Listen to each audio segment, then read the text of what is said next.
Jeudi 15 mars 2018, messieurs, dames, et bonsoir et bienvenue à C19h45 de la télévision Labari. La salle de réunion de l'UNICEF a abrité ce matin l'atelier national de validation du rapport de l'étude pour la conception d'un modèle de collège de proximité. L'ouverture de cet atelier qui va durer 2 jours a été présidée par le ministre des Enseignements secondaires, nous rapporte Ismaël Moumouni et Sadou Doumi. Répondre aux multiples défis liés à l'éducation à travers l'élaboration d'une stratégie efficace permettant non seulement d'améliorer la qualité de l'éducation, mais aussi faciliter l'accessibilité des établissements scolaires aux enfants, surtout en milieu rural.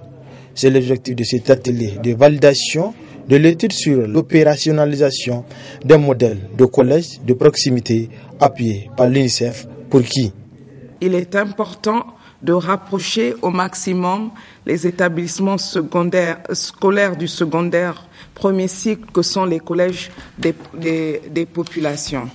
Cela est d'autant plus crucial qu'une récente étude sur les enfants et adolescents hors de l'école fait ressortir que sur 2,6 millions d'enfants de 7 à 16 ans hors de l'école, plus de 1,5 million, soit près de 60%, sont dans la tranche d'âge de 13 à 16 ans.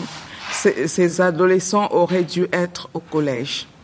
L'étude fait aussi ressortir que le phénomène des enfants et adolescents hors de l'école est 3 fois plus élevé en milieu rural et que les filles sont plus touchées que les garçons. L'UNICEF estime que chaque enfant, quel qu'il soit, quel que soit l'endroit où il vit et le niveau de vie de sa famille, a droit à une éducation de qualité. C'est à la fois un droit, mais aussi un impératif de développement durable. Après avoir remercié les partenaires, le ministre exhorte les participants à étudier avec minutie le rapport. L'objectif d'atteindre une éducation pour tous à travers une éducation de base élargie qui est une préoccupation majeure des plus hautes autorités de notre pays passe nécessairement par une réforme en profondeur du système pour rendre effective cette option de cycle de base unique. C'est pourquoi je vous invite à l'examen, à l'enregistrement et à la validation du rapport de l'étude faite par le consultant sur le modèle du collège de proximité. Il vous reviendra de dégager une réflexion sur les thématiques suivantes. La stratégie de communication autour de la réforme du collège en vue d'une mobilisation de la plus large possible des acteurs impliqués. La réforme curriculaire et la mise en place de certifications au palier de sortie du collège.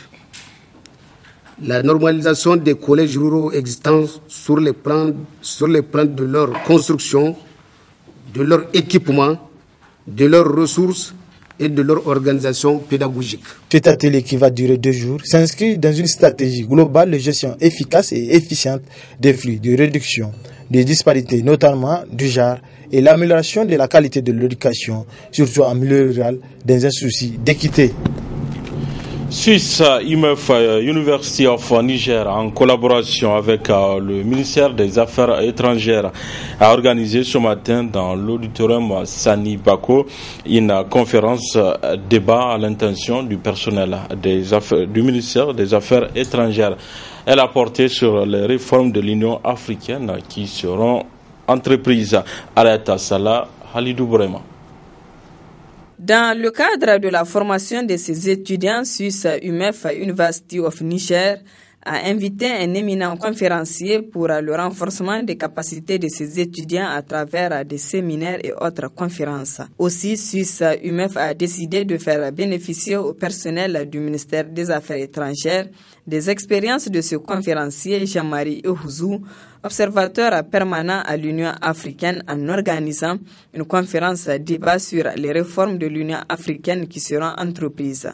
Des réformes qui rendront l'Union africaine plus performante, plus efficace et plus rationnelle. Nous remercions Son Excellence M. Jean-Marie Ehouzou d'avoir accepté de faire le déplacement de Niamey pour venir partager avec nos étudiants, avec les cadres du ministère des Affaires étrangères, avec les étudiants de l'université Abdou Moumouni est venu partager sa très grande expérience qu'il a eue pendant toutes ces années d'activité. Donc c'est ça en fait la vision de l'UMEF, c'est la recherche, la culture de l'excellence. Donc nous, à part le programme académique normal qu'on donne à nos étudiants, nous faisons de notre mieux pour leur offrir un plus. Et ce plus-là, ça ouvre leur intelligence, ça ouvre leurs horizons. Et c'est dans ce cadre-là que ces genres d'activités sont organisées. Le conférencier Jean-Marie Ehouzou a passé au peigne fin les réformes de l'Union africaine qui portent sur 4 axes principaux et leur fonctionnement. La réforme est très importante. L'Union africaine, c'est notre organisation mère. Il faut la rendre efficace, rationnelle. Il faut qu'elle soit véritablement opérationnelle sur le continent.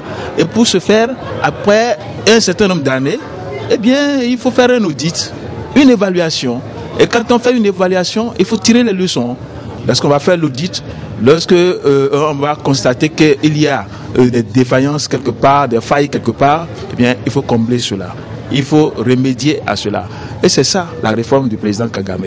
La tâche est immense. Je lance un appel à tous ceux qui pourraient être réticents, éventuellement, cette décision pourrait gêner, eh bien, de comprendre que c'est dans l'intérêt supérieur de la nation. Aucun État ne se développe en autarcie. Nous devons nous soutenir, nous donner la main. Et c'est cela que entreprend de réaliser sur le continent la réforme préconisée. La conférence a eu lieu en présence des étudiants de l'université suisse UMEF University of Niger qui ont, tout comme le personnel du ministère des Affaires étrangères, posé des questions et soulevé des inquiétudes sur les réformes de l'Union africaine. Des réponses claires ont été données aux participants, ce qui leur a permis de mieux comprendre ces réformes qui seront entreprises. La population de la ville de Tillabéri a respecté le mot d'ordre de la ville morte ce jeudi. Dans la ville, tout est fermé et l'ambiance de la ville n'est pas comme les autres jours une ville morte pour dire non à la loi de finances 2018. Constat avec Hassan Saleh Mustafa. La ville de Tillabéri ressemble ce jeudi dans la mi-journée à une ville fantôme. Les boutiques, les tabliers, les marchés, tout est fermé. En tout cas, dans la ville, sur certains axes, l'ambiance est peu ordinaire, sauf quelques personnes et quelques motocyclistes bougent. Visiblement, l'appel à la ville morte lancé par le cadre de concertation et d'action des organisations de la société civile a été respecté à la grande satisfaction des responsables de la société civile de la région de Tillabéri. Nous avons organisé une ville morte dans la ville de Tillabéri. C'est pour toujours lutter contre la loi de finances 2018 qui a tout un panoplie de mesures, de taxes et d'impôts sur la communauté et ce qui engendre la cherté de la vie que vraiment le citoyen lambda qui vit en deçà de 5 euros. Donc vraiment raison pour laquelle nous sommes en train de faire ce mouvement-là et nous demandons à tout un chacun de tenir le cap pour les éventuels mots d'ordre. Nous ne sommes ni contre le gouvernement, ni contre les élus, ni contre un régime. Nous, c'est juste un système que nous sommes en train de combattre. C'est parce que ça ne marche pas. Et si le citoyen se voit vraiment martyrisé, on est obligé en tant qu'acteur de la société civile de dire non, notre objectif c'est de juste jouer aux pompiers quand ça ne marche pas, de crier que ça ne marche pas, et s'il y a du feu, d'essayer de tout faire pour l'éteindre dans l'amiable et dans le dialogue social. Nous sommes satisfaits de la population de la ville. Tous les plus socio-professionnels ont répondu présent, ont répondu vivement à cette ville morte. Et aujourd'hui, comme le président des commerçants l'a dit, même si vous voulez de l'eau fraîche ou de la cigarette, vous pouvez avoir de la ville. La ville morte a été une réussite à Tillabéri.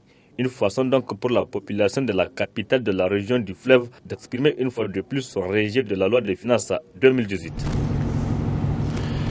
Les travailleurs de la compagnie minière d'Akuta Kominaka seront en grève de 3 jours à partir du mardi prochain pour exiger le paiement de la prime de production entre autres précisions avec le secrétaire général de Centramine, Arlita Maman Laminou, joint au téléphone par Hassan Saleh Mustafa. Donc, les motifs sont les suivants. Premièrement, nous avons une prime qui dit quand on atteint les objectifs du mois. Donc, il s'est avéré que le mois de février-là, notre minerai a été pris dans le but de nous faire compromettre un certain nombre de primes, notamment cette prime-là dont on a mis en tête de notre préavis de grève, et notamment dans une prime d'objectif national. Donc, notre direction a pris notre minerai, c'est-à-dire le minerai C3, on traite de notre usine, doit amener à Somaïr pour un métier. Et suite à ça, à la fin du mois, nous avons perdu cette prime-là. Et cette prime, elle existe que quand l'objectif à l'usine est atteint. Donc, le deuxième point, c'est par rapport à la prime de fin de production. Là, on a eu un accord en décembre suite à la négociation salariale annuelle 2017. Ils nous ont fait savoir que l'accord, même si on n'arrive pas à atteindre l'objectif, de production, ils vont nous verser cette prime-là au prorata de la base initiale.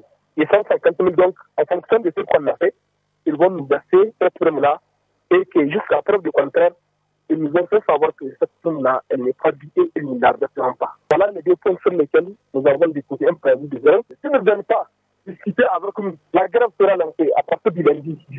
Et que d'autres choses encore vont venir parce qu'on a plus de problème. Ça, il y a d'autres problèmes qui sont là, qui sont cachés. Ils ne sont pas encore apparus, mais qui sont en cours. Ils sont en train de les injecter, notamment même vis-à-vis de la population qui a reconnu. Quelles pourraient être maintenant les conséquences de cet arrêt de travail de 3 jours au niveau de la production? La production va s'arrêter. À la mine à Djibouti, pour le moment, de toutes les grèves qu'on mène, on met un système de service minimum en place. Mais vous savez ça, on le met la veille de la grève. C'est quand il n'y a pas eu de compromis entre eux. C'est en ce moment-là que les deux parties viennent pour signer un accord sur les services minimum, pour sauver les installations. Oui, et en termes de perte, quelle pourrait être la perte donc pour ces 3 jours de grève, au cas où vous serez en grève? Quelle serait la perte pour la société? La société va perdre, mais plus que nous. Nous-mêmes, nous allons perdre, mais quand même, elles vont perdre plus que nous. Parce qu'une production de 72 heures, c'est autre chose en termes de tournage, de ce que l'entreprise va gagner en termes de production. Les 3 jours, c'est beaucoup. Et ça, c'est un avertissement. C'est un avertissement. La semaine prochaine, s'il n'y a pas eu satisfaction, cette grève sera renouvelée. Aucune tentative de négociation pour le moment. Hier, le DG nous a appelés, mais il a dit qu'ils maintiennent toujours leur position. Parce que c'est une prime de 50 000 et une prime de 150 000. Ils ont dit qu'ils vont verser 40 000 au travail. Et nous, on a dit même que c'est une insulte. On ne s'est pas entendu. Oui, la production, elle varie entre 1500 à 2000 tonnes de minerais bruts qu'on remonte chaque jour. Disport avant de clore cette édition, le tournoi de l'État des jeunes lutteurs a pris fin hier après-midi. Cette initiative des responsables du centre Olympe Africa de Banifandou a enregistré la participation des lutteurs de plusieurs établissements scolaires de la capitale. Au finish, c'est le lutteur Al-Mustafa Abdelmajid qui a remporté la coupe. Le compte rendu de cette cérémonie avec Ibrahim Tikiré. Après 4 semaines d'intenses combats, le tournoi de lutte des jeunes du Centre Olympe Africa de Banifandou a donné son verdict ce 14 mars 2018. Tout semblait indiquer un succès sans précédent pour cette activité au vu de l'engouement suscité chez les jeunes. Ils se sont investis, n'est-ce pas, pour faire honneur à cette discipline qui est la lutte. À la base, on a détecté de jeunes talents qui nous ont vraiment donné l'espoir pour l'avenir. Voilà. À l'issue des combats de la phase finale, c'est le lutteur Abdelmajid Al-Mustafa qui a été sacré roi du tournoi devant Osama Adamou et Mamadou Abakara. Côté récompense, les lauréats ont reçu des prix en nature et des témoignages de satisfaction ont été décernés aux meilleurs arbitres du tournoi, Moustapha Souley et Amadou Ali, directeur technique du tournoi. Mes premiers sentiments, ce sont des sentiments de satisfaction. Satisfaction parce que aujourd'hui, je suis tellement réjoui que je n'ai pas assez de mots pour qualifier la mobilisation et l'engouement que j'ai vu autour de cette discipline, qui est d'ailleurs une discipline roi au Niger, mais que les jeunes s'adonnent, que les gens se motivent à ce point, je ne m'y attendais pas. Ce qui m'a vraiment donné un sentiment de satisfaction totale. Notons que ce tournoi de lutte des jeunes venant des établissements scolaires environnants a débuté le 25 février 2018. Ce genre de tournoi mérite d'être élargi dans les autres régions du pays, car la lutte et le sport roi au Niger. Voilà, messieurs, dames, c'est tout pour ces 19h45 de la télévision Labari. Merci à vous de l'avoir suivi. Au revoir.